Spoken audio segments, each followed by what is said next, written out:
some point. I remember meron akong leave way for procrastination. Totoo! OMG!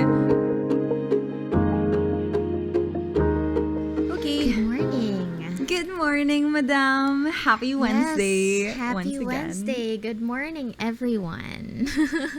So we have another episode for you guys, and this is gonna be a lot more chill than last time kasi now we're gonna be talking about our healthy habits that we currently have in all the different areas of our life na parang, so we're gonna zoom in on those na work for us and how it's allowing us to find balance kasi syempre, you know, productivity can be overwhelming, but at the same time calmness is key. We all need balance in life. Merong mga intense, then we also need to kalma. Yun talaga eh. Kasi how can you deal with the intensity of the other stuff if hindi ka kalma? So, eto talaga. This is essential. But how was your week? Oh, my week.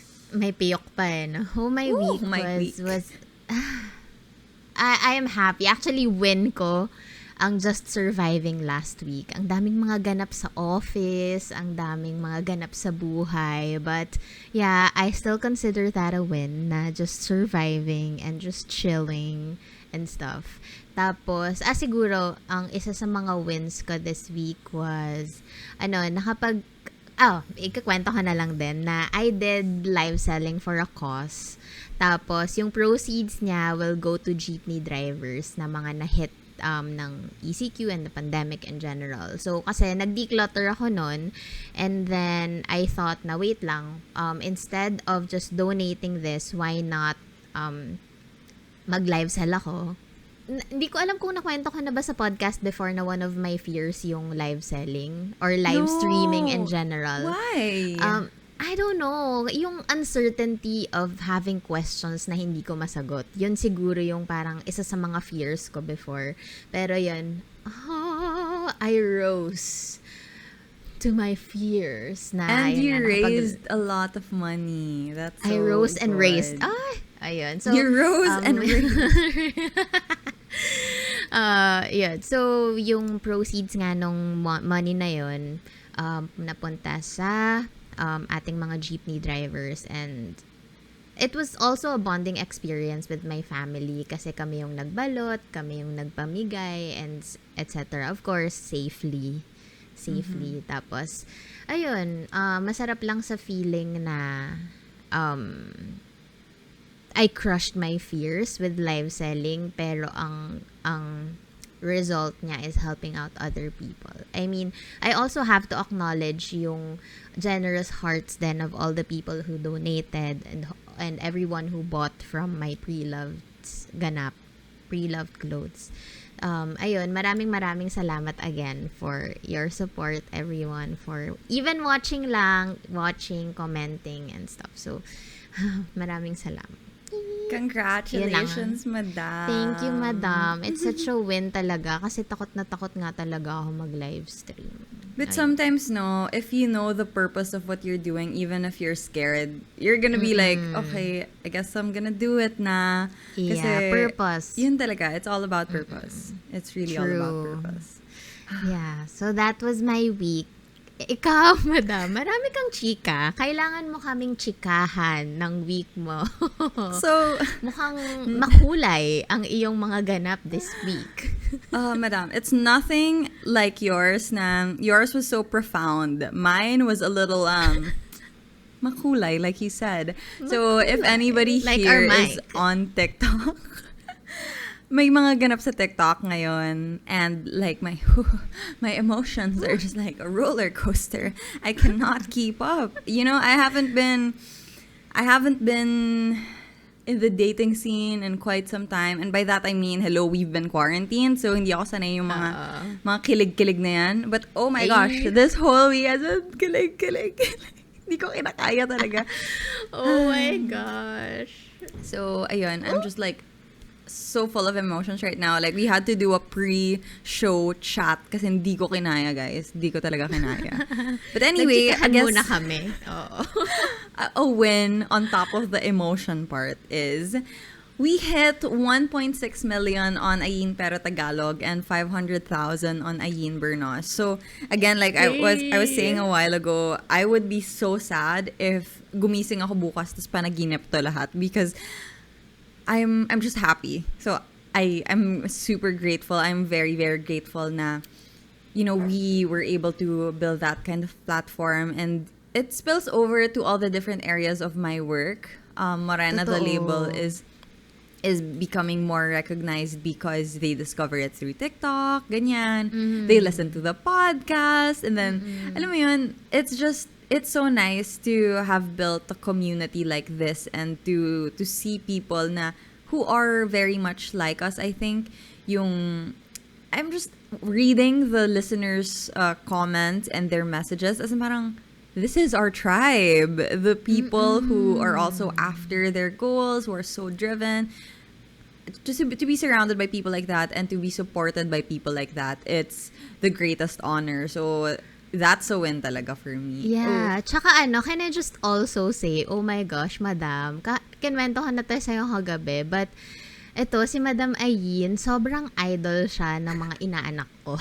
Si Teacher Ayin daw, lagi nilang pinapanood sa TikTok na parang, hi Tita Rizza, hi Ninang Rizza, please say hi to Teacher Ayin for me. And these are 8-year-olds, 4-year-old kids na talagang, ina-idolize si Madam Ayin. So, she's a superstar. And wala lang, sobrang proud ako sa'yo kasi can I just say na sobra yung hard work mo behind all these success?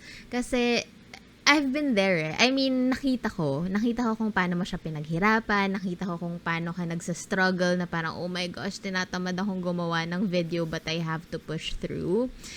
And here you are, reaping all the rewards, all the recognitions. But can I just also say na sobrang, alam mo yun, grounded ka pa rin with everything that's happening in your life right now. And you just really deserve it, madam. You are working hard for this. Deserve na deserve. Thank you, madam. Oh my gosh. Kasi parang nakikita siguro ng mga tao na, oh, she's an overnight success. Pero this is ilang years of hard work. Kailan ka ba nag-start mag-YouTube? Since 2016. 5 years. So, ayun nga, ang lesson, kahit ano pa lang talaga, intro pa lang talaga tayo. May lesson na agad. May lesson na agad. So, first lesson is, you can't just say na, i-drop mo na yung something na you are passionate about just because it doesn't work. Kasi ako, na-observe ko kay Ayin na when she started doing what she's really passionate about, yung talagang stripped everything, yung authenticity mo, doon ka talaga nag-shine eh. Kasi people will resonate with that. People will resonate with your story. And yun nga, if you are a content creator, if you are a small business owner, it will really be hard for the first couple of years. Kasi hindi mo pa talaga ma-reap yan eh. But if you put in the work, you show up kahit mahirap, kahit hindi umaangat yung followers mo, kahit hindi umaangat yung mga benta mo, if you have a business, eto na eh, kapag hindi ka tumigil after a couple of years, si Ayin, 5 years, ako nga, 7 years. So, 'di ba? Why stop now? So, just keep on going, friends. Your dreams will come true. Ang cheesy, pero totoo talaga eh. Nangyayari talaga siya. So, grabe talaga. It honestly did not make sense at the beginning for me because I always had a vision of what I wanted to be as a creator. Alam mo yan, like I made YouTube videos, tapos yung mga views ko, wala naman talaga nanonood, especially in the beginning, wala talaga nanonood sa akin. And that was okay kasi hindi naman ako parang nag-expect. I know I'm not entitled to people's attention. So, I just I mostly did it for myself kasi enjoy ko talaga siya. But then, I remember during the start of the quarantine, hindi na ako nag-upload kasi wala nang nangyayari sa buhay ko. So, parang to me, like, what did I have to offer as a creator kung wala namang nangyayari? Kasi before, travel yung pinopost ko, ganyan, when I was in Spain, diba? Even you dun man nakita yung videos ko. So, parang coming from that na everything na I posted on YouTube was exciting. Tapos all of a sudden, quarantine. Feeling ko I had nothing to offer. So, I stopped. But then, upon evaluation, and it was a long time rin, siguro mga 4-6 months na wala akong posts, wala akong ano. I was just, working on the business, trying to figure out where I could do better. Talagang, asking myself, how can this work for me? Tapos, ayun, all of a sudden, TikTok, kasi I got an iPhone. Tapos sabi ko, sige na, magti-TikTok na ako. Mas madali mag-edit dito eh. So, yun lang talaga yung rason kung bakit ako nagsimula sa TikTok. And then it started picking up, which was honestly so surprising to me. And even more surprising when I created a second account in Tagalog. Mas maraming nag-follow and mas mabilis yung growth na all this time, I've been stopping myself from posting in Tagalog kasi akala ko yung audience ko was international. Akala ko like, yung content ko mas inclusive if English, ganyan. Pero hindi ko na-realize na there was something na I was missing this whole time. I wish I knew earlier, pero I think the timing is right rin na ngayon ko na lang siya naintindihan and ngayon na lang siya nag-make sense for me kasi at least ngayon 5 years later I have a better grasp of who I am and what I want to do and the kind of content that I want to create. So I think it all made sense timing wise na ngayon dumami yung followers and viewers na talagang feel ko naman mas may value na yung dadalin ko sa internet. So I'm grateful for the journey, as in no regrets whatsoever. I know it took a long time and I had a lot of odd jobs in between, as in like freelancer, host ng events, tapos writer, copywriter, tapos assistant, social media manager. As in like I had so many other jobs to make the content creation thing work. I mean, I even moved to Spain, diba? Just to work less hours. Pero at the end of the day, everything that led me here, and I'm happy na I trusted the process. Kasi kung hindi talaga, ang daming panaginip lang talaga to. Tsaka lahat talaga nininit. It gets netted sa buhay natin with all of the, alam mo yun, kahit sufferings nga kahit sufferings na they make sense at the end. Yeah, they make sense at the end. Can you imagine na si Teacher Ayn sinishare ng DepEd? I saw that. Nagulat ako sa DepEd post sa Facebook. That's my face. Totoo. Sabi nga nung yun nga, yung inaana ko, ang dami daw niyang natututunan kay Teacher Ayn. Kasi Inglesera yun. Ang Inglesera siya. Tapos parang, she said na parang, oh, you know what? I learned so much from Teacher Ayn. I can't wait. I'm gonna be posting more pa. Sobrang nakakagana, especially realizing na more than, kasi sometimes when you're online, when you create content, you also get hate, diba? You get bashed, you get negative feedback. Pero at the same time, mas marami pa rin naman yung positive. And the positive really is worth it. It's worth it para mag-continue kasi kung may natutulungan even in the smallest bit, like it's meant parang it's better to keep going than to let that. Grabe, alam mo ba, meron akong isang mean comment about me the other, like last week, as in this was before I hit 1 million subs, 1 million followers. Somebody said na parang, oh, you're not really good, you're just confident. Tapos ako, syempre, parang ko, oh my God, am I actually not that good? Am I just confident? Na parang, so parang I had to... But you are confident. But I am confident, like, duh. And you are good, though. But I had to do a double take na, what? Am I actually not that good? Pero the thing is, if I let that moment, what do you call this? Parang stop me from uploading. Kasi yung routine ko, ang habits ko, ayan, we're segueing to the habits. As in, ang habit ko kasi is I will post at least one TikTok a day kasi more than just the algorithm, it also builds my personal consistency, like my commitment to creating content. So I need to post at least one every day. Kaso when I saw that, I was like, nakakawalang gana mag-post kasi syempre you hear stuff like this about your work and it really does affect how we see ourselves sometimes. Pero sabi ko, ayoko magpatalo sa isang comment. I need to like snap out of this, continue my habits and continue my routine as if walang nangyari. Kasi I have control over this, so I will rise above it. And I did. Tas serendipitously enough, ang pinaka yun yung naging best performing video ko, yung pronunciation video. I did that the day na sinabi sa akin I wasn't good enough. So, that hit like 6 million views. And that got me to 1 million followers. Saya. Na naloka talaga ako. Yun din, it's the same thing that was reposted by DepEd on Facebook. Na parang, imagine, just looking back, na parang natakot ako na, imagine, Ayin, kung nagpatalo ka doon, hindi mo to, like, you wouldn't be here 2 days later. Na parang, Totoo. Okay. So, guys, keep trying, and do not let these things, especially if alam niyo naman sa sarili niyo, you're right about you. Alam niyo naman sa sarili niyo kung anong skills niyo, kung anong meron kayo, kung anong potential niyo. So if people don't believe it yet, let them watch. Let them watch talaga. Oh. I love that. Dami ko emotions today,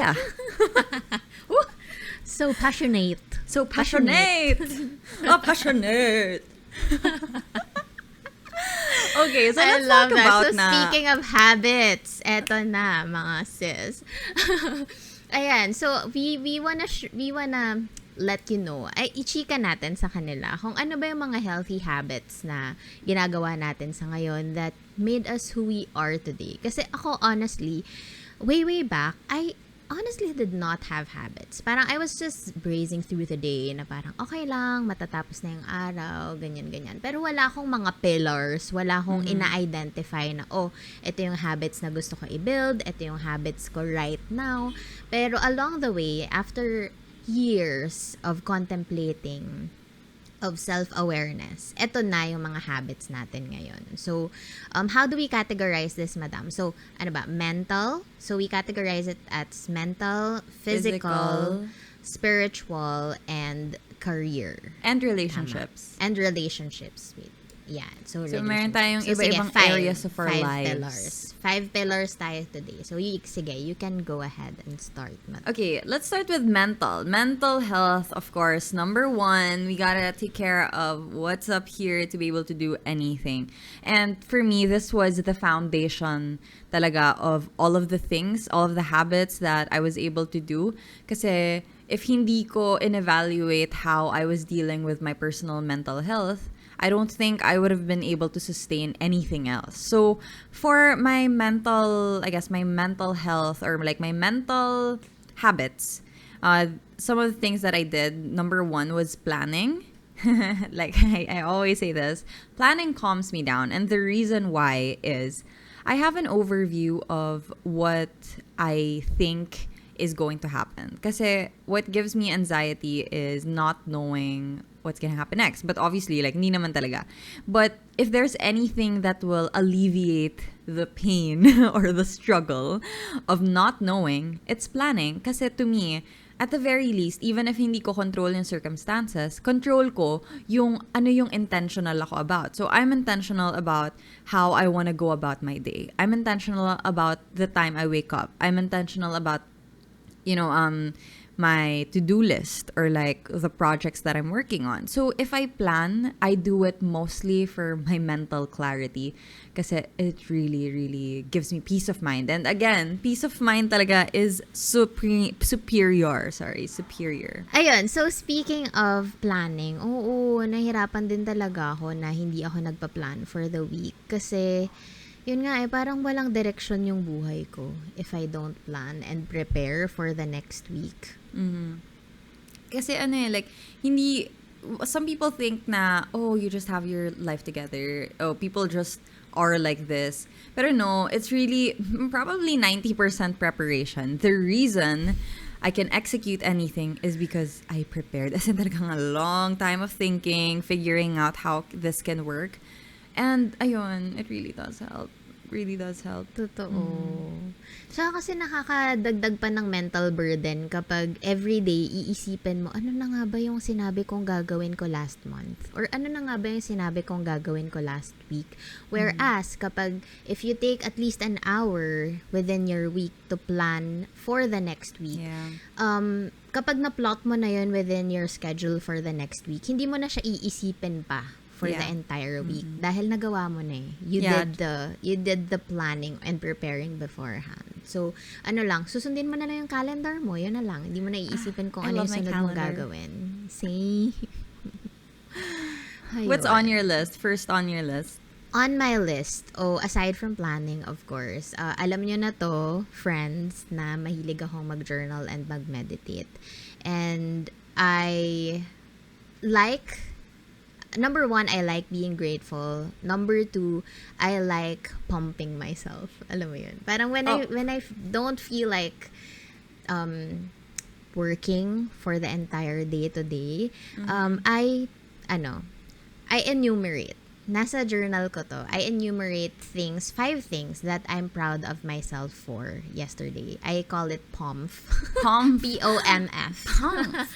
P-O-M-F. Proud of myself for. So, this morning, parang pinapump ko yung sarili ko na, I am proud of myself mo sarili mo. for. Pinapump.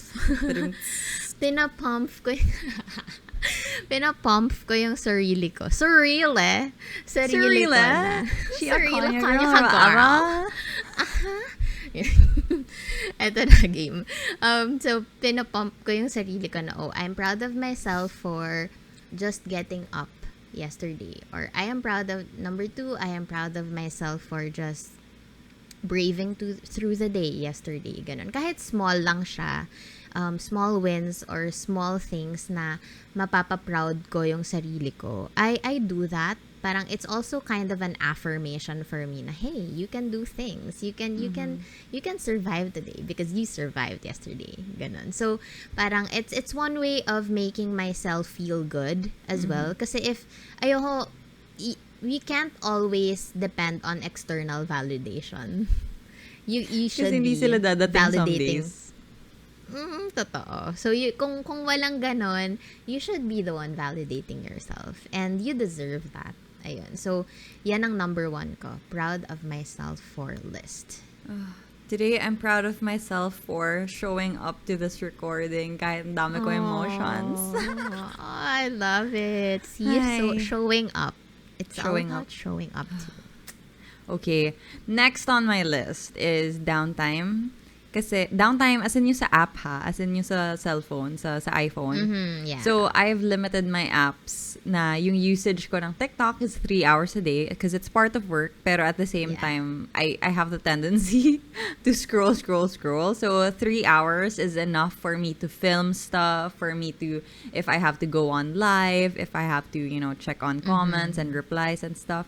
Pero, I put yung limits sa apps ko kasi I realize na I do have an issue with like my phone na I tend to look at my phone a lot and depend on it. So, for my own mental, also, isa pa pala, as somebody who is on the internet, like as a content creator, it's hard to set boundaries, lalo na with the comments. Kasi minsan, syempre, maapektuhan ka talaga dun sa mga sinasabi ng mga tao. So, most of them naman are good, pero at the same time, hindi maiiwasan na merong hindi magandang comment. So, for me, to stop obsessing over it, because I would see na sometimes I would see one comment na parang medyo off, and it would affect my whole day, and I don't want that. So just to not put myself in that situation, downtime, as in downtime. If I'm gonna be on the app, it needs to be because I'm providing value to other people instead of me just lurking and seeing what people are saying about me. So yun, downtime is so essential. You have that too, right? That is so true. Yeah, I have that too. Makaka-access lang. For TikTok, actually, 2 hours ako. 2 hours yung sinet ko for TikTok. Tapos, for my downtime, it's 10 p.m. to 7 a.m. Tsaka yun, it actually really helps as well. Especially if, for me, I run a business. Everything is online. So, totoo yun na parang madalas maganda yung comments. But when you see na parang, not so much of a good comment, parang, yun nga, it used to take up my entire day. So parang sabi ko na, no, you cannot control me, you cannot control my life. And most probably yung nag-comment na yun is nakalimutan na niya yung kinoment niya eh. So why does it have to affect you? So yun na lang din yung ginawa kong mentality about parang around that. So I was also actually about to ask you kung how do you deal with notifications since you are a TikTok superstar now, madam, na alam mo yun, parang ang daming nagko-comment, ang daming parang nagla-like ka ba sa lahat? Or, alam mo yun, parang how long I does don't it take have my for you to... notifications on. Oo, isa nga rin I don't actually even yun look sa at trick, them. no? Totoo, Oo, diba? I don't So, have them on. Kasi like, if we wait for things to like keep popping up, ang ano it's always agitating. It always controls us na parang I'm doing something for my work or for my family or like for anyone na outside of that area. Tapos all of a sudden, ting!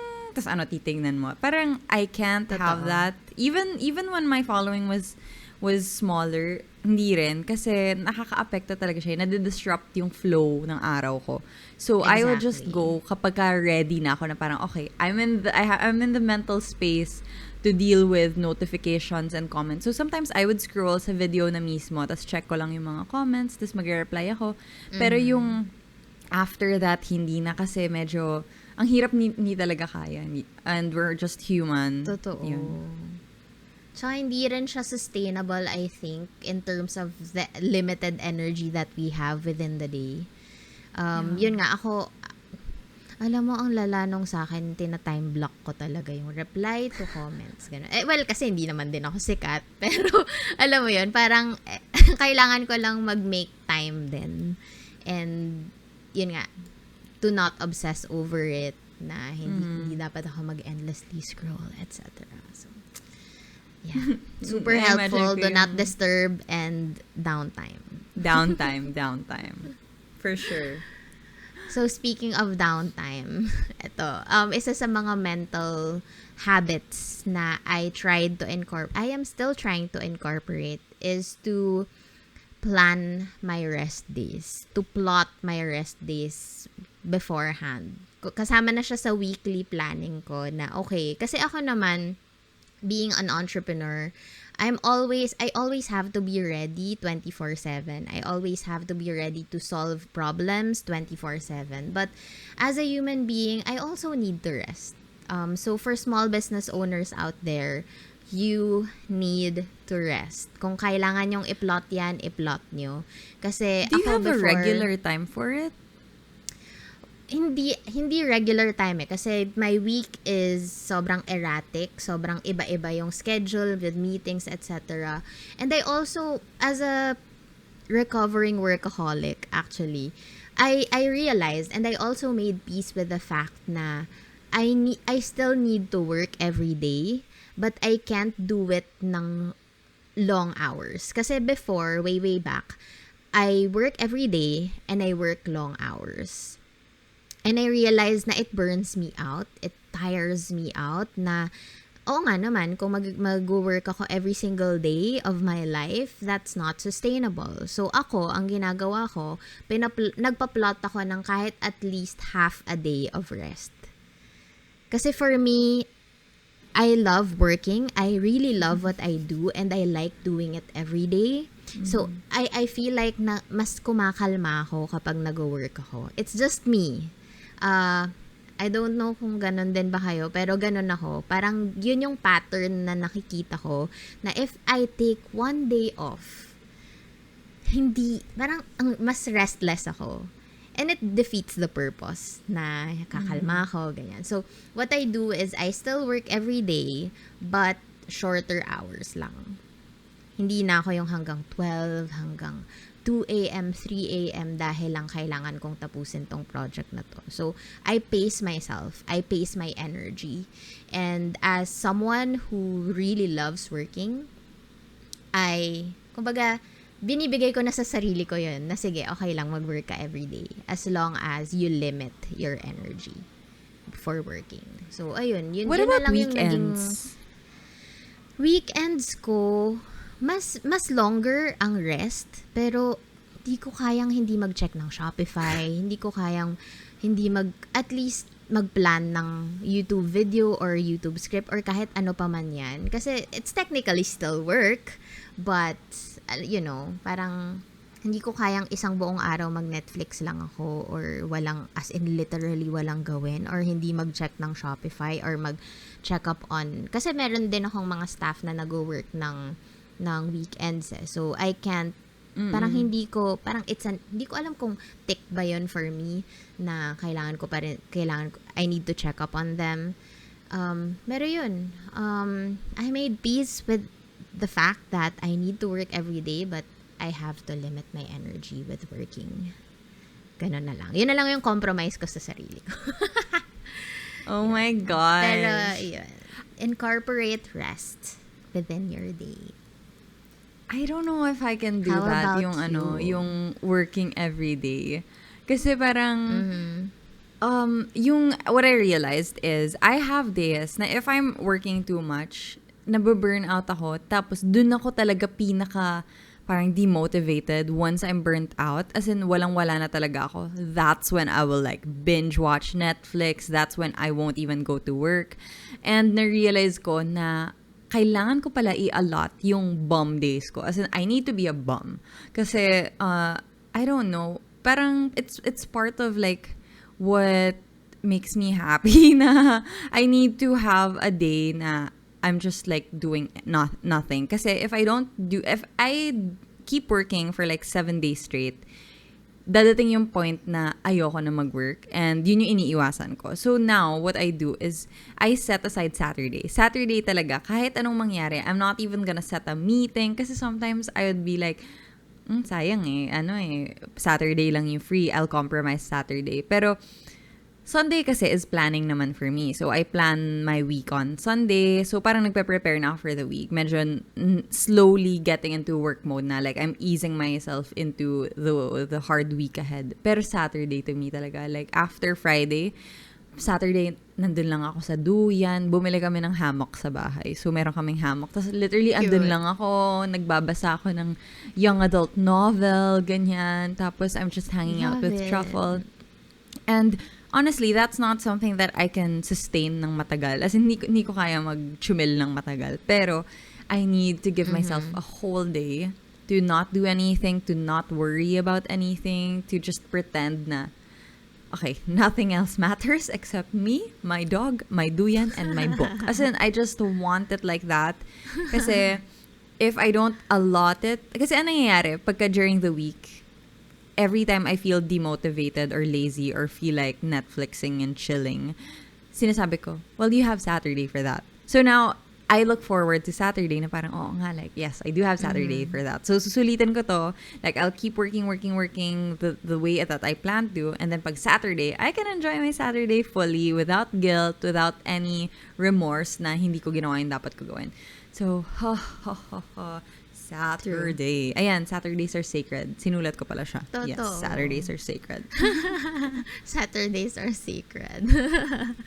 Ayun. Ako naman, depende din sa energy ko eh. Kasi minsan, even though naka-calendar, naka-time block yan, I'm spilling the tea na hindi ko naman din minsan nagagawa ang time blocks ko. Kasi my energy doesn't allow me to.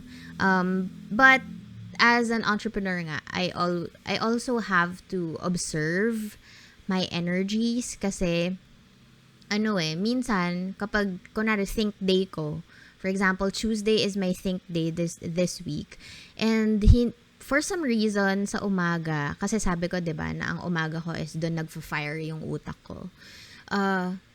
For some reason sa umaga kung hindi nagfa-fire yung utak ko, I tell myself na okay lang yan. It's not always like this na hindi ka on fire. So, kumbaga parang yun nga, I make it as guilt-free as possible, but at the same time, I keep myself in check na okay lang, kung gusto mong manood ng YouTube video for 30 minutes, okay lang, give it to yourself.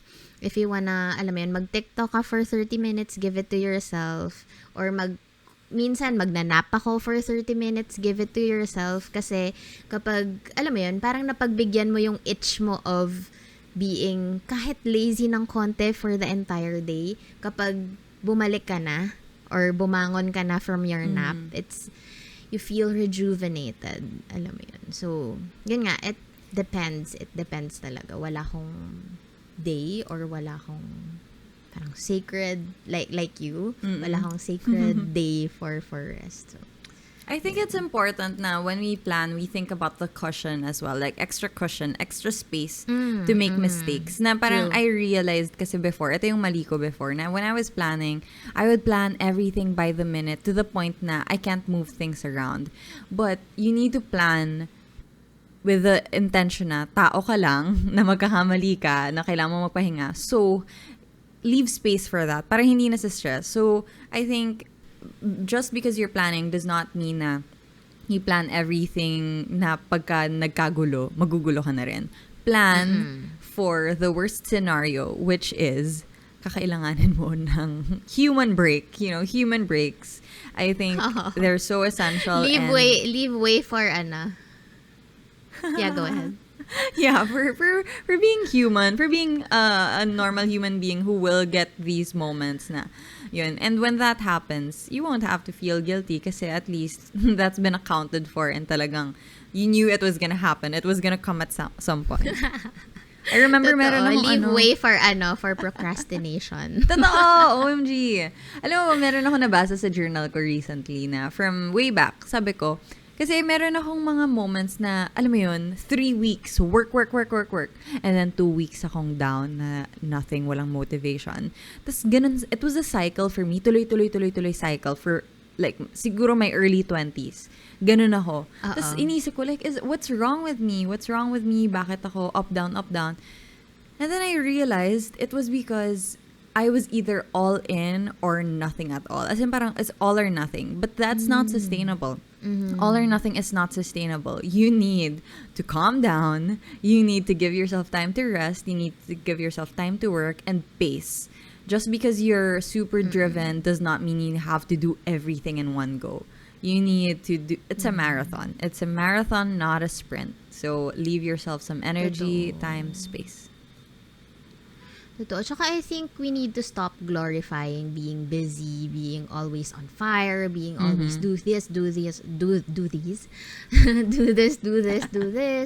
Alam mo yun, parang kasi sa society ngayon, parang Hustle dapat culture. lagi kang may ginagawa. Dapat, hustle culture, exactly. Na parang, ano ba, humans, we are humans and we have to allow ourselves to be human and we really need to rest. Kasi I learned this the hard way last year. Kasi, yun nga, I was having 4 brand launches and hindi na ako natutulog. Yung skin ko, oh my gosh, sobrang dry, daming pimples. Alam mo yun, parang it's just my body telling me na, hoy, magpahinga ka naman, alagaan mo naman ako. So, yun. Incorporate rest and downtime in your life because you need it. You are not a machine. Yeah. And speaking of taking care of our bodies, we can move to our next pillar, which is our physical wellness. What do you do? What are your habits to take care of your physical wellness? Ako, for physical wellness, definitely yoga. Nag-yoga ako. Natitik ko na yung isang goal ko for this year na yoga 3 times a week. So, yes! I am religiously doing yoga for 3 times a week now. And actually, when we started recording season 3, I said na dapat at least mag-incorporate na ako ng 10 minutes of moving for at least 6 days a week. So ngayon, 30 minutes na ako. Are you proud of me? Oh my gosh. So I started with 10 minutes lang. Parang sobrang increment. Parang in 10-minute increments ko lang ginagawa yung workout.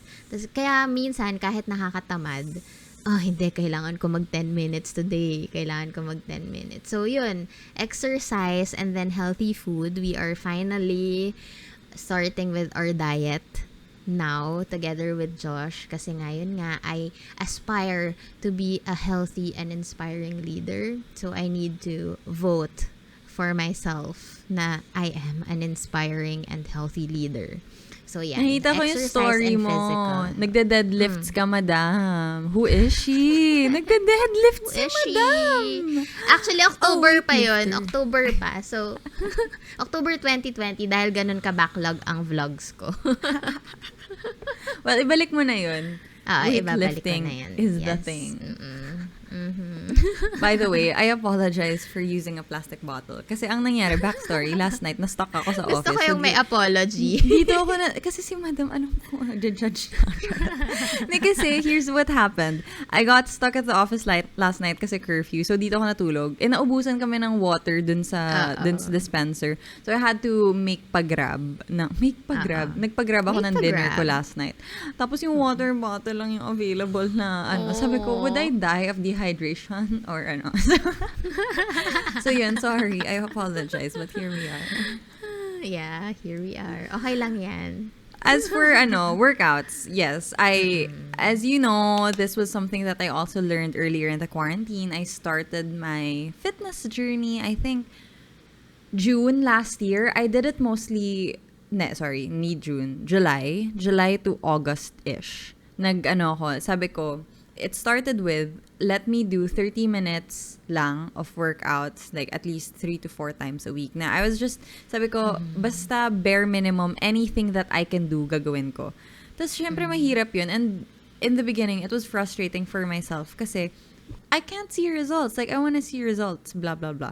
Pero, what I built was the desire to do it. I really was able to build yung habit of showing up. So, because na-build ko yung habit of showing up and actually doing the work, when I when I got myself an online fitness coach September for my 26th birthday, as in birthday gift ko talaga yun sa sarili ko. Sabi ko, sige na, mag-invest na ako dito kasi this is it. This is my time to get fit. By the time na I had somebody telling me what to do, I was determined na talaga. Sabi ko talaga, okay, this is it. Somebody has this whole plan laid out for me. All I need to do is show up. And because I did the work beforehand, na I was DIYing, talagang do-it-yourself working out, meron na ako nung habits na yon. So, hindi ako nahirapan with my coach because I kept showing up and I was really dedicated to making it work. So now, since September, it's been like quite some time na. I've been able to maintain naman my fitness level more or less. Tapos, it's become a really big part of my life na hindi ko talaga akalain mababalik ko. Because I retired as an athlete when I was 19 years old. Yun na yung last na I trained for anything. Tapos, after nun, it's been like downhill from there. So, to me, getting back to that point na I'm athletic again, oh my gosh talaga. I could not believe it, but it's here. So, again, it's all about good habits and making sure na it's as easy for you as possible. Totoo. Yeah, very essential yung it's easy for you as possible. Kasi, yun nga it builds your confidence. Kasi nga, di ba, when you build habits, it's like building muscles. You can't see the results in a snap, but if you show up, if you keep on working out, if you keep on, doing the hard work, makikita mo na siya eventually. As like we discussed kanina in terms of dreams and goals, etc. So, yeah, ako naman, in terms of physical health, yun nga, I started incorporating meal preps na ulit. Kasi, ako talaga, aaminin ko na medyo tamad talaga ako magluto every day. So, what I did was, isang mahirap, isang preparation na lang talaga for the week. And then, actually twice within a week. So, I do Sundays and Wednesdays for meal prep. Para at least kuha na lang ako ng kuha sa fridge kung ano bang lunch namin today, ano bang dinner. And then, eto, ginawan ko ng Notion. Ginawan ko ng database ang aking menu. Database for the menu. Ginawan ko ng Notion database. So, parang siyang Excel sheet na ida-drop down ko na lang kung ano ba yung menu ko for this week. Para hindi ko naisipin every single month, every single week, kung ano ba yung lulutuin ko, ano ba yung meal prep ko. So, what I did is created a system that would make me efficient in terms of meal preps. So, gumawa ako ng Notion na may drop down na lang. Week 1, week 2, week 3, kung ano yung menu for the week. Para din mapaplan ko ahead of time kung ano din yung i-grocery ko. Yeah. Ganun. So, Yeah, I think we need to emphasize talaga na habits don't need to be complicated and difficult. Habits need True. to be natural. As in, find the system that will make it as easy as possible para walang resistance. Kasi ang point nga ng habit is kahit hindi mo siya isipin, naturally ginagawa mo siya. So, if you Yes. can lay out a system that will work for you as a person, go, go, go, go. True. Ikaw, anong next mo? So same with you, yung Physical. mindful eating. But on top of that, I think what also helped me was having an active hobby. So I got into wall climbing. I think now almost 2 years. I think. Tagal ko na pala nagla-rock climb. So I really, really enjoyed it. Gosh, I love climbing so much na I realized the purpose of me working out has become so I can climb more and I can climb better. Na talagang I really work on my fitness kasi I wanna show up sa gym na, ma-maximize ko talaga kasi I really enjoy it. As in like, oh my gosh, madam, when the world is normal, I'm inviting you and Josh to the climbing gym. Na, as in, alam mo Yes, yung, okay. when I started, mag-isa lang ako, as in wala akong friends na nagka-climb. As in, pasok lang ako doon, hi, walang kausap, ganyan. And then I started making friends with the crew. Tapos mamaya nasama ko na yung friends ko na yaya ko na sila like a year later. My gosh. So ngayon, meron ako regular na kasama mag-climb. Sila Landam, si Rika, Love ganyan. Pero, oh my gosh, hindi ko akalain na, because I was so driven by that active hobby, na sabi ko, gagawin ko lahat so I can be a better climber. So yun, ang saya talaga na merong purpose din sa akin eh. Na I think, Diyos ko, hanggat kaya ko umakyat, aakyat ako, kahit tumanda ako, okay lang. Yeah, speaking of hobbies naman, so I recently just figured out paano Oh my God, nakita ko yung notes. Kasi ako, very, very much self-care kasi talaga akong tao. Parang, isa yun sa foundation. Kapag hindi ko naalagaan yung sarili ko, wala na akong ibang maaalagaan pa. So, I recently found out dahil nga closed ang mga parlor ngayon. Sobrang part of self-care ko kasi yung parlor. So, I have to have my nails done, my hair done, etc. So, dahil nga walang parlor ngayon, I recently bought a UV lamp. Then, I taught myself how to do gel polish at home. Oh my gosh. Kaya ang ganda lagi ng nails eh. Isa to sa mga hobbies na na-pick up ko recently. Kung paano mag-gel polish sa bahay. Tapos na-enjoy ko siya kasi wala lang, kapag gusto kong magpalit ng color, I can do it. Hindi ako nakaasa dun sa nail tech. Alam mo yun. So, parang wala lang yun. It's Natatawa sorry, ako. ang petty. Pero it really calms you down and helps you mentally and physically. I think this is Ayun. one part na hindi talaga tayo parehas. Kasi I don't do my nails because of climbing. Kasi nasisira siya sa climbing. So I'm like, whatever. I'll just keep it very, very short. Tapos wala talagang anything. Yun, doon pala tayo nagkakaiba. Meron naman pala. Well, actually, last year, ako ay dati, parang hindi rin talaga ako mahilig magpa-nails. Pero, nung normal pa yung mundo, yun kasi yung bonding namin ng mom ko and ng sister ko. So, parang, kailangan kong hindi naman kailangan, gusto ko rin naman na magpa-parlor. Dahil yun yung time ko for them eh. Parang, it's me depositing sa emotional bank account ng mom ko and ng sister ko.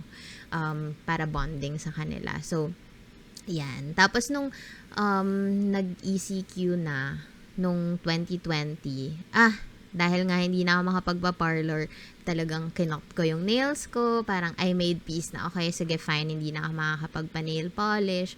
And then, nung ngayon, medyo okay, or parang na-miss ko talaga yung pang magpa-polish. Parang I had to improvise.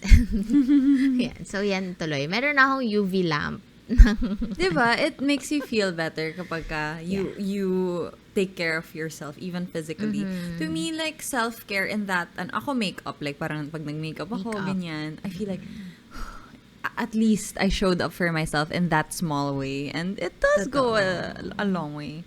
Diba nga, Totoo. before this recording, nag-makeup pa ako kahit nawala ng time. Kasi sabi ko talaga, Naka-get madam, ready with me kami kanina. sabi ko talaga, hindi ko talaga kaya. Kailangan ko talaga mag-ayos. Otherwise, I'll feel like crap. So, here we are. Totoo. Tsaka it's a hobby na would take off your mind off of work.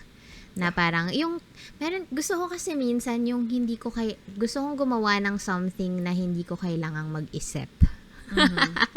Does that make sense? It makes so much sense.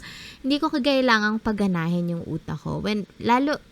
Most especially sa days na my brain is fried of parang, alam mo yun, YouTube scripts or, alam mo yun, solving so much problems at work, sometimes you just want to sit down and be like, gusto ko lang mag-tinker sa nails ko or, skincare. It's like breathing to me. So ayun, you also owe this to yourself na to have activities. What's happening to me today? So you have to have activities na would yung walang brain activity. Hindi kailangan ng utak. Ganun. Yeah. Absolutely. So now let's go to our third pillar, spiritual. Oh, this is interesting. Ikaw? Yeah. Ako, spirituality-wise, I love manifesting. It's one of the things na I realized na nakatulong on how I made things happen, on how I made these goals and dreams happen. Na pinapaniwalaan ko yung mga bagay na hindi pa nangyayari, pero kiniklaim ko nang mangyayari siya. It also built my self-confidence as well for myself and as an entrepreneur na shucks, feeling ko imposible pa tong sinasabi ko, pero dahil nga sinasabi ko siya, parang, kaya ko naman to Ganon. So, na-discuss na natin yung manifestos before, and one of the habits I do is I read my manifestos every day. Binigyan pala ako ng gift ni Madam candle. So, etong candle na to, nakalagay, Mystic Mama, meditate and manifest with candle magic. So, I meditate and manifest na ito yung gamit ko. Nilalight ko din to. Ang laki niya pala. It's so meditating nice. and manifest. Oo, malaki siya. Malaki siya, madam. So, ayun. That's one. And hindi ako masyadong religious na tao. But, I still pray. I still believe in higher being. I still believe in God. And whenever I feel like it's so dark and wala akong pag-asa sa buhay, that belief gives me hope. It makes me grateful. Alam mo yun. So, yeah, yun siguro yung mga spiritual habits ko. Manifesting, praying, and meditating. Yeah. I can super relate. Kasi when I was doing this, I was thinking about like my spiritual habits. I'm not really that vocal kasi about religion. I don't really talk about it because I know it's a difficult topic to discuss. But at the same time, I also realized kasi na this is a deeply personal thing, which is why I don't like to discuss it sa, online. Because like, debates, etc. This is about me. Like, my faith is about me. So that's why I don't really talk about it outside of like my personal space. But for me, spiritual habits wise, journaling is my number one thing. But, I've also noticed na through the years, my rock bottoms, as in every time I hit rock bottom, or I think yun na yung rock bottom, tas meron pang worse. Alam mo yun, anytime it gets really bad, my journal entries become prayers. As in talagang, because normally I would just be, talking to myself sa journal ko, or like I would be narrating what's going on with my life. But in times of desperation, my journal entries become prayers na parang, why is this happening? Like, I really need help. I really wish ganyan. I hope this can... And I think, to me, I don't know if it was because this is how I grew up, na ito na yung nakasanayan ko, but when I do lose hope, na that's what I do. Na parang I need to hold on to something bigger than myself. Kasi alam ko sa sarili ko na I'm not enough. I'm not enough to deal with all of it alone.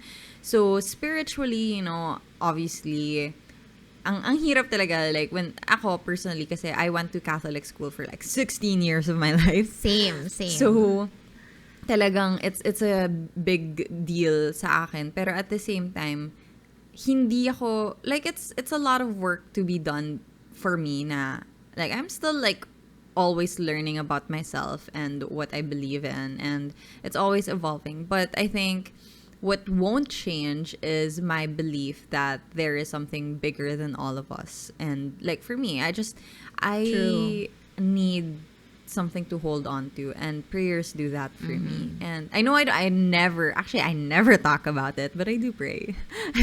And I think one of the reasons why I am the way that I am is because I know that at the end of the day, I'm irrelevant and something is much bigger than me na parang, okay, like, this will pass. Ganyan. It gives me hope.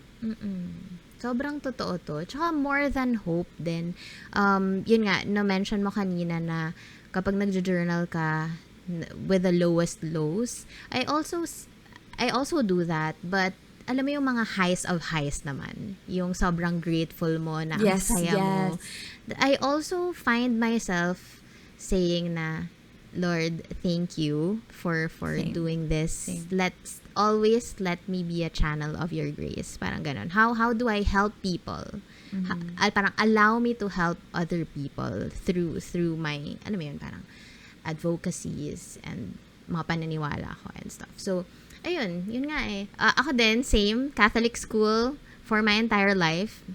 My family is really, really religious as well. So, ayun, totoo it gives us hope when everything is crumbling down. Yeah.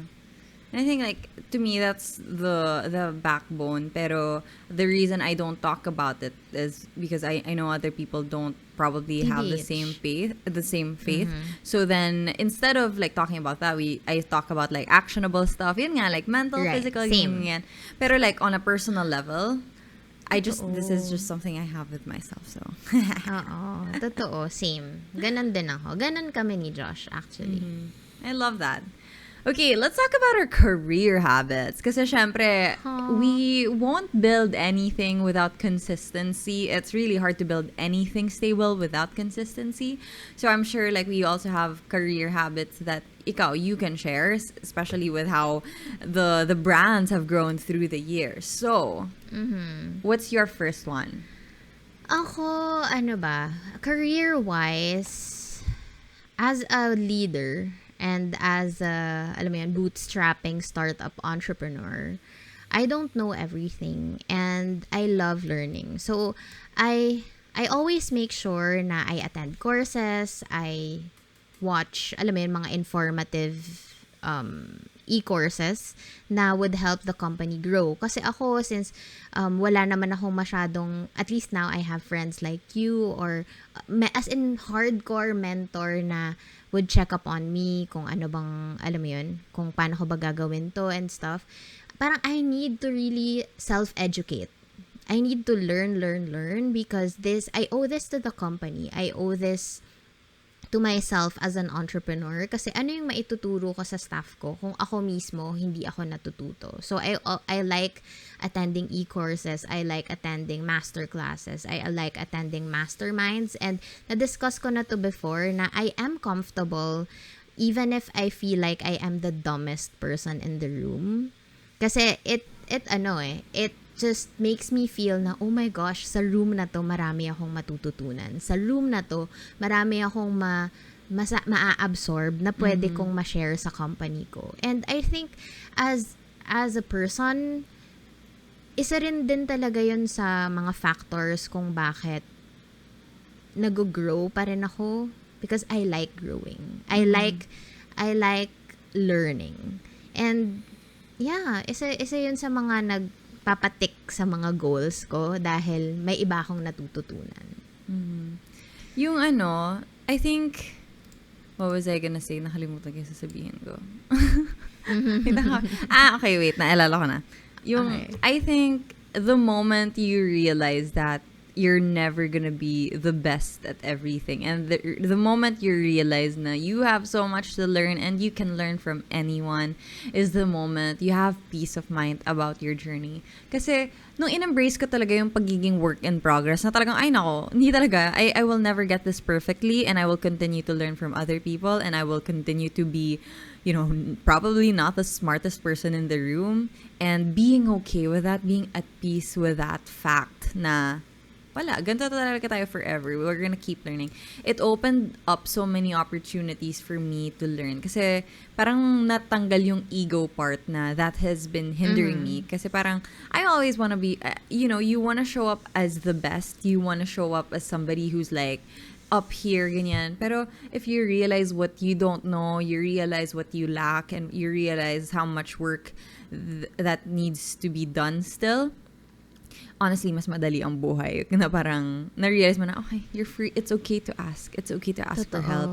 And it does affect, like, career-wise, it really shows na if you ask for help, you get more done as well. And the things that you can't do efficiently, other people can do a better job. So, yeah. Totoo.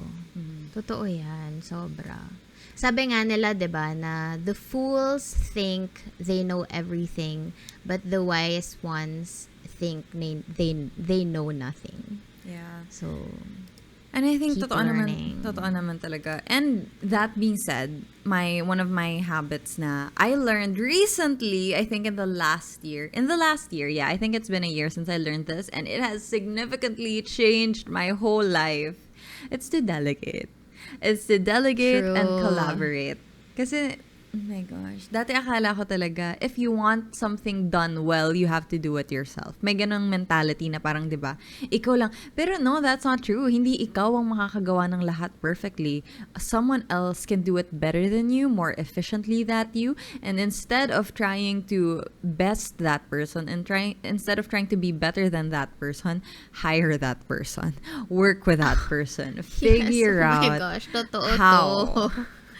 Sobrang totoo to. Tsaka it also allows you, it frees up your time to be, if you are a multi-passionate entrepreneur like us, it frees up our time to do things that we really want to do, and the things that we're really good at. Kasi like for you have the time because you have an assistant now, you alam mo yung nitty-gritty of the company, and you have a lean for customer service. It allows you to have time to do TikTok, for example. It allows you to have time to have paid speaking engagements. So that also goes for me as well. Ako, I like creating brands, but I am not, kumbaga yung pag brand building ko, yung anong tawag dito? Yung thought process of brand building, gusto ko siya, pero hindi ko siya natatranslate into art. Because for some reason, I cannot draw. I'm not good with Photoshop. I'm not good with photography. So, dine-delegate ko siya. I can still create new brands, but at the same time, I create it at an optimum level. Kasi I hire people to do the things na magaling sila. I have the best creative team. I have the best customer service team. Nagyabang. Pero totoo kasi, iyayabang ko to kasi really, magaling really talaga sila. Alam mo yun, parang, and these people, and these, and my team, I would admit na may mga mas magaling talaga sa akin. Kasi, and I love knowing that. Hindi siya, yun nga, again, it's not a competition, it's collaboration within the entire team. Kasi this is what makes us grow. This is what makes us win. This is what makes us make things happen within the company if we collaborate and we accept na meron tayong mga weaknesses na pwedeng ma-fill ng ibang staff. So, yeah, delegation. Pero I also have to discuss this though, na kunwari may mga nagtatanong kasi na what if wala pa akong budget to delegate? What do I do? So going back nung kami pa lang ni Josh ang gumagawa sa business or sa company, what I did was automate. It's not delegation, it's automation. So for example, with customer care before, nung wala pa akong customer care staff, I created bots. on Facebook na would, alam mo yun, na sila na bahala magsagot sa mga tanong, or I created a website that would allow my clients to just buy stuff na sila lang. Hindi ko na kailangang sagutin sila manually dahil kaya na nilang mag-check out by themselves. Or for example, I schedule social media posts. By automating that, hindi ko na kailangang mag-post every day on social media as a solo entrepreneur. Yun siguro yung ginawa ko. Instead of delegation, it's automation nung wala pa akong staff. And I think I'd like to add to that. Another thing is MVP, which is the minimum viable product. Ibig sabihin, with the current resources and the energy you have and the skills you have, ano yung pinaka bare minimum na pwede mong i-produce, na pwede mong ibenta, na pwede mong pagkakitaan? Because sometimes we are looking for this perfect product, perfect business, and setting in natin like, oh, I won't be able to execute this unless I hire a graphic designer, unless I hire a customer service agent. But like, you can do that eventually, but you need to start with what you have. And don't look at what you don't have kasi meron ka pa ring mapoproduce with the current resources. So again, like ako, I did everything myself in the beginning. So I had a different supplier na parang I had a iba-iba talaga. Tas ako lahat nag-handle. Ako yung nagpa-produce ng orders on a daily basis. As in, nagpe-print ako dun sa likod ng bahay namin ng t-shirt. Tapos yung mga ganong bagay, like, hindi naman siya kailangan immediately bongga, but you need to start. So, this is, again, like, the question talaga is so important. Have to ask yourself, how can I make this work for me? Para the answer is also tailored to you. So, ayan. True. Any other work habits? Any other career habits na you'd like to add? Work and career habits. Oh, I already mentioned this. I have a monthly scorecard for myself na I also wanna roll out in the company. Kasi yun nga, recently lang naman din kami nag-grow, and I'm thinking of creating parang PDPs. PDPs is personal development plans for my managers as well. So just so we can discuss aside from work, personally, ano pa ba yung gusto mong i-develop, and how can the company help you with developing your, parang heightening your personal development. So, para lang din hindi puro work. Ano lang bang inaasahan sa akin nito ni Rizza Lana? Puro pera lang, puro work. Yeah. But I also wanna contribute with their growth, with their personal growth. So, yun yung gusto ko actually i-roll out din within the company. Parang personal development plans. That's so nice. Yeah. Goal ko din yan, madam. Like, I really want to be able to sponsor. Halimbawa, like, if Simon wants to do Toastmasters, ang hirap kasi ngayon kasi pandemic. Pero, I mean, if he wanted to do Toastmasters, I want to be able to support that. Yung mga ganong stuff. Kasi, it's like, where else do they go after their current role? And it's nice na you have plans for it, too. Totoo. Tsaka lagi ko rin sinasabi sa kanila na you won't, kung gusto nyong maging employee for your entire life, that's not a bad idea. But if you wanna grow after, kumbaga beyond employment, I am here to help you grow. Like for example, yung mga creative team ko, I sent them to Graphica Manila. Kasi Graphica Manila is parang a conference of parang mga graphic artists na may mga tutorials, etc., mga trends for this year. Kasi aside from it benefiting the company, it will also benefit them as individuals. Kasi lagi ko ring sinasabi na hindi naman kayo exclusive sa akin. For example, for IO, hindi kayo exclusive sa akin. Kung gusto niyo rumakit, go ahead and racket. I would support you 100%. Kasi, alam mo yun, parang, ganun din kasi ako before eh. May work ako, may racket ako, may business ako. So, racketera for the win. So, yun. So, that's number one. Ngayon naman, meron ding mga, my sales team, yung leaders ng sales team ko has a conference or is attending this current sales training for their leadership and their sales pitch and etc. Refining everything. I love that. And ako kasi, hindi ko siya matuturo eh. Kasi hindi ko naman yun expertise. So, pinag-attend ko sila sa training na yun. So, yun. Ganda. Oh, okay. I guess like one last habit from my end would be as a small business owner. For me, it's important to set goals. Kasi ayan, like sometimes especially in the beginning of my business career, parang I was just living day by day na parang okay, bahala na ako, ano na to, ganyan. Basta makabenta today, basta makabenta bukas, okay na yun. Pero long-term planning na, nga no, I should have plans for like Q2, Q3, Q4, quarterly, annually, like what is going on, like what's after this, what am I gonna launch next? Kasi it's about the longevity of the business. And while yes, we can survive day by day, we need to always ask what's next. And that has helped me kind of see this as a more sustainable route as opposed to, one time, big time, magbebenta ako. So, yun yung mga recently natututunan ko na, again, I'm learning as I go na parang, nga no. So, yeah, yun lang. Yes. Ako din, aside from setting goals, I think this year I also started setting clear boundaries in terms of time and energy. Ako, I try my best. You try. I try my best to not answer work-related messages beyond 10 p.m. Mm-hmm.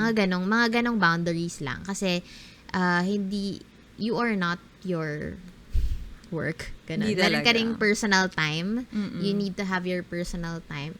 Parang nakakatawa na dati, for the past few years, I am the hustler girl. Hustle, grind. Ngayon, parang nag-transition ako into having work-life balance, na totoong work-life balance. Na I also have to set aside rest, ganyan. And it's also very important as an entrepreneur, as a student maybe, or kung saang phase of your life ka man ngayon, na always set boundaries. Like for me, as a small startup owner, kailangan kong hindi, alam mo yun, magkaroon ng time for myself. Hence, I'm doing this 10 p.m.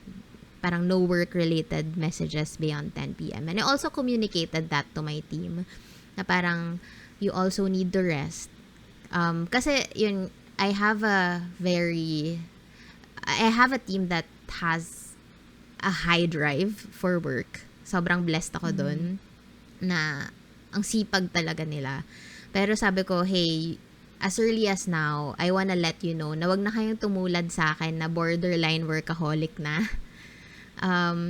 Kailangan yung magpahinga. Dapat 10 p.m. wag kayong mag-message ng kahit ano. Bawal lang kahit anong work-related messages beyond 10 p.m. for me and for them. Kasi kailangan din nila ng boundaries na gano'n. So, yeah.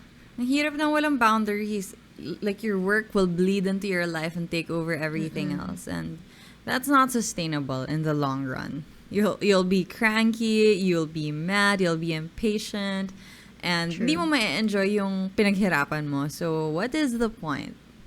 Boundaries, my friends. That's so true. Speaking of boundaries. Well,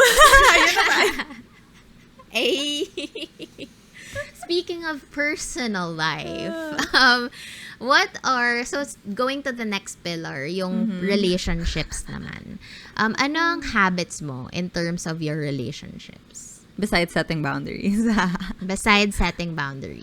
Grabe kasi, sobrang important nun. Pero I think, okay, so for me, ang mindfully, I'm actively trying to do is to remember birthdays and give gifts, especially for like my immediate family. Kasi maliit na bagay, pero like, I just want it to be as consistent as possible, and hopefully like with more funds in the future I can do that for everybody else. Pero yun, I'm just trying to be more intentional about like what I do, and it's not necessarily like a physical, like a material gift. It could be like flowers, material din pala yun. Pero kasi I love flowers.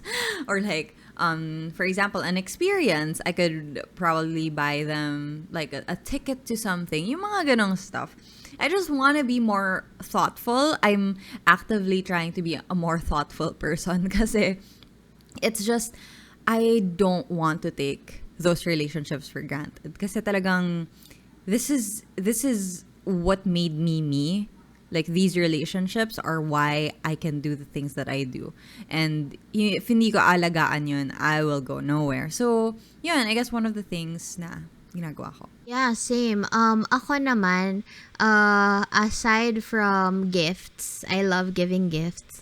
I make time to call my loved ones. Kasi ngayon, I don't live with my parents anymore. So, madalas namimiss ko sila kasi very tight-knit talaga kaming family. So, I make time to video call them. I make time to message them every day na parang, hey, kamusta kayo? Anong mga chika? Ganyan. So, that's number 1. Number 2 is lunch dates with Josh. Ano talaga to? Pillar namin to.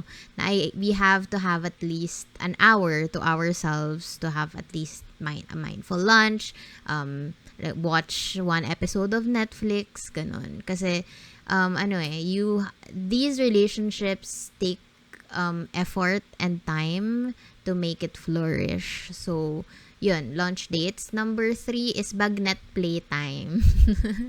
We have playtime. Kasama siya sa, kunwari mag-workout ako for 30 minutes in the morning, kasama ko siya, ganun, makikilaro siya sa akin, or mag-workout, ganyan. Mag-workout si Bagnet. So yun, I also need to have my Bagnet playtime. My dog pala, si Bagnet is my dog. Ayun, how about you? Ano pang mga May naalala lang ako. So I was thinking about yun nga, relationships, diba? Tapos, meron akong natutunan ko lang over the quarantine is to not assume the worst. Like, don't assume the worst of other people, especially like my loved ones. Tapos, meron akong experience the other day because my dad needed something from me, like a logo for something na I was working on. Tapos, nagsend ako ng PNG file. Di ba ang PNG file, walang transparent background. So, sinend ko siya sa Viber. And then, just so for context, the logo was like black. So, dun sa Viber, ang lumabas, black on black. So, wala siya nakita. So, sinend ko, di ba sinend ko yung logo. Tapos bigla siya lumapit sa akin, sabi niya, Ayin, bakit ka naman magsisend ng black? Paano yun magiging, paano yun mapiprint? Tapos parang ako, huh? Like, alam mo yun, hindi kami nagkaintindihan na parang, ano sinasabi? So, very confused. So then, when I looked at it and I was redoing what he wanted me to do, na-realize ko na, oh my gosh, pag lumalabas pala sa Viber, black background. So, ibig sabihin, wala siya nakita. So, imagine, like, if I was my younger teenage self, I would have been like, offended agad na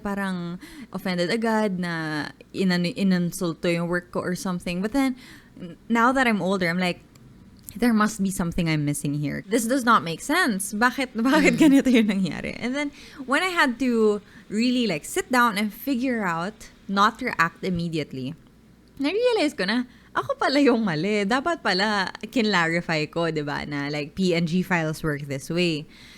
So, ayun, natutunan ko na parang be patient with people around you. Kasi, people first always. Like, whatever the understanding, kung ano mang pagkakamali yan. Like, at the end of the day, like, don't react in a way na maapektuhan your relationship. Always react na yung productively. React productively, not necessarily positively, because sometimes talaga namang we have negative reactions. Pero at the end of the day, figure out where the other person is coming from, empathize, and see kung saan baka tayo rin yung may mali. Na-realize ko na, totoo naman pala.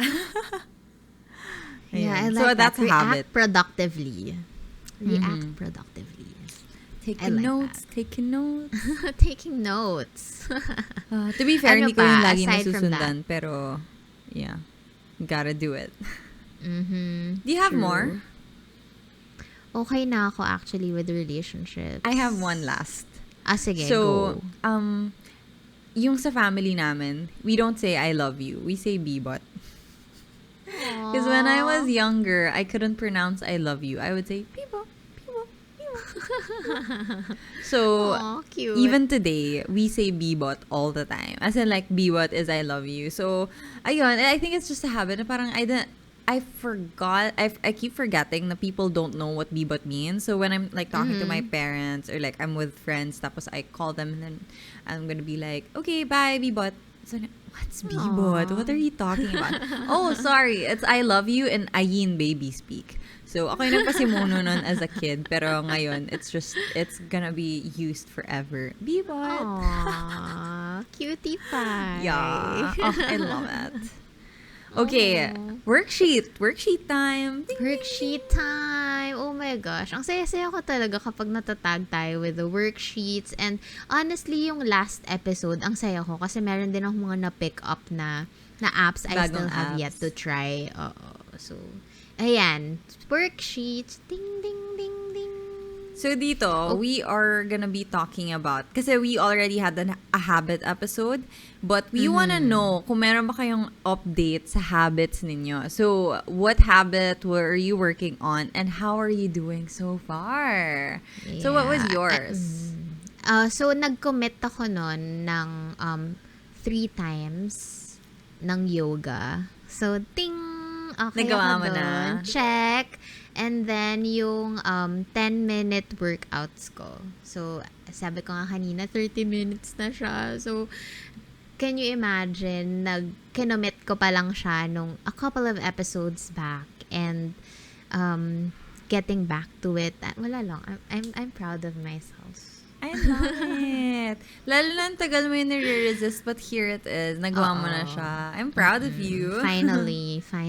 Thank you, madam. How about you? Ano ang progress? For me, same thing. Yung nire-resist ko, na matagal kong sabi ko, nakakainis. But yeah, since Abundance 2021, I finally found a system that works for my financial situation. Kasi nga, diba, medyo erratic yung pasok ng pera for me because like a lot of my income comes from the business. So, number 1, it's the business. Number 2, it's, what do you call this? It's content creation. So, syempre, brand deals. They don't come as often as I'd like them to be. And sometimes naman, pagka isang baksakan, all of a sudden, ang daming projects. So, very, unstable. So, ang issue ko is, hindi bagay sa akin yung parang tracker na marami out there. Alam mo yun, madaming mga tracker na parang salary-based. Every time you get a salary, you put aside like 70%, or like, sorry, you put aside 20%. Ganyan. I can't do that. Because ang pasok ng pera sa akin is like, I don't know, like iba-iba talaga. So I found a system that works for me. I don't know if you guys know Nicole Alba on YouTube. She's a Filipino content creator that focuses on personal finance. Na, oh my gosh, it's really like, honestly, finance for dummies. And I needed that kasi I needed structure with tracking every peso. And finally, nagawa ko na siya. So sobrang, Nicole, if you're listening, you are a blessing. Pinapanood ko rin pala siya. Kasi sobrang yung content niya, it's so practical, it's so doable, na parang kung hindi ka masyadong learned in terms of finances, it's so, you can consume it in a way na parang, okay, naiintindihan ko to, gets ko to. Wala masyadong jargons, it's so simple. Yeah. And that's really the kind of content that is helpful. Yung pagka naiintindihan talaga to the very basic level.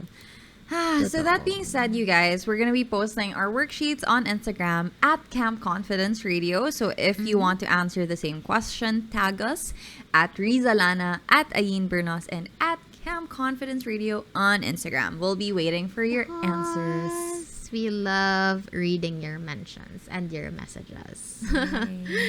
Ayan, speaking of posts. Eto na ang update from last week.